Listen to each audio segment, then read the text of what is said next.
ನಮಸ್ಕಾರ ಸ್ನೇಹಿತರೆ, ನಮಸ್ಕಾರಗಳನ್ನ ಹೇಳ್ತಾ ನಾನಿವತ್ತು ಕೃಷ್ಣನ ಕಿರೀಟದಲ್ಲಿ ನವಿಲುಗರಿ ಇರಲು ಕಾರಣವೇನು ಎಂಬುದರ ಬಗ್ಗೆ ಮಾಹಿತಿ ಕೊಡ್ತಾ ಇದ್ದೀನಿ. ಕೃಷ್ಣನ ಇನ್ನೊಂದು ಅವತಾರ ಎಂದರೆ ರಾಮ.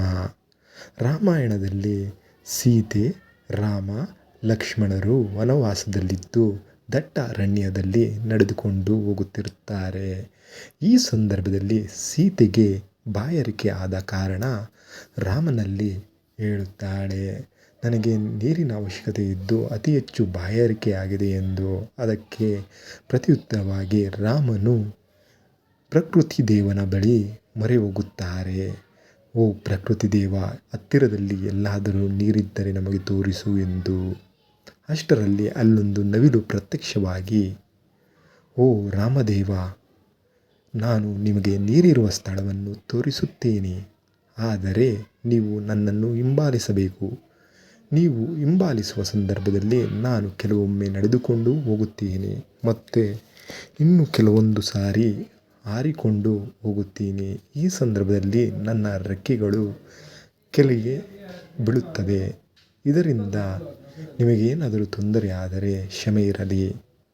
ನೀನು ನಮಗೆ ಎಲ್ಲಿ ತೊಂದರೆ ಉಂಟು ಮಾಡುವೆ, ನೀನು ನಮಗೆ ಸಹಾಯವನ್ನೇ ಮಾಡುತ್ತಿರುವೆ ಎಂದು ರಾಮನು ನವಿಲಿಗೆ ಹೇಳಲು, ಹೀಗೆ ನವಿಲನ್ನು ಹಿಂಬಾಲಿಸುತ್ತಾ ಹೋದಂತೆ ಅಲ್ಲಿ ಸುಂದರವಾದ ಪ್ರಕೃತಿಯೊಂದಿಗೆ ಮಡಿಲಿನಲ್ಲಿ ಇರುವ ನೀರಿನ ಕೊಳವೊಂದು ಕಾಣಸಿಗುತ್ತದೆ. ಅಷ್ಟರಲ್ಲಿ ನವಿಲು ತನ್ನ ರೆಕ್ಕೆಗಳನ್ನು ಕಳೆದುಕೊಂಡು ರಾಮನಿಗೆ ದಾರಿ ತೋರುವ ಸಲುವಾಗಿ ತನ್ನ ರೆಕ್ಕೆಗಳನ್ನು ಉದುರಿಸುತ್ತವೆ. ಆದ ಕಾರಣ ಅದು ತನ್ನ ಜೀವವನ್ನೇ ಕಳೆದುಕೊಳ್ಳುವ ಹಂತಕ್ಕೆ ಬರುತ್ತದೆ. ಇದಕ್ಕೆ ಕಾರಣವೇನೆಂದರೆ, ಋತುವಿನ ವಿರುದ್ಧವಾಗಿ ನವಿಲು ರೆಕ್ಕೆಗಳನ್ನು ಉದುರಿಸುತ್ತದೆ. ಅಂದರೆ ಕೆಲವೊಂದು ಋತುವಿನ ಸಂದರ್ಭದಲ್ಲಿ ಮಾತ್ರ ನವಿಲುಗಳು ರೆಕ್ಕೆಗಳನ್ನು ಉದುರಿಸುತ್ತದೆ.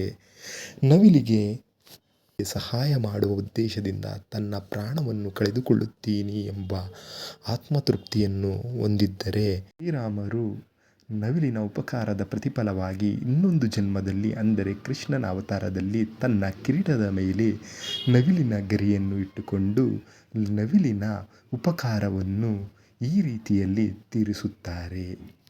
ಈ ಮಾಹಿತಿ ನಿಮಗೆ ಇಷ್ಟವಾದಲ್ಲಿ ದಯವಿಟ್ಟು ಲೈಕ್ ಮಾಡಿ, ಕಮೆಂಟ್ ಮಾಡಿ, ಶೇರ್ ಮಾಡಿ, ಸಬ್ಸ್ಕ್ರೈಬ್ ಆಗೋದಂತೂ ಮರಿಬೇಡಿ.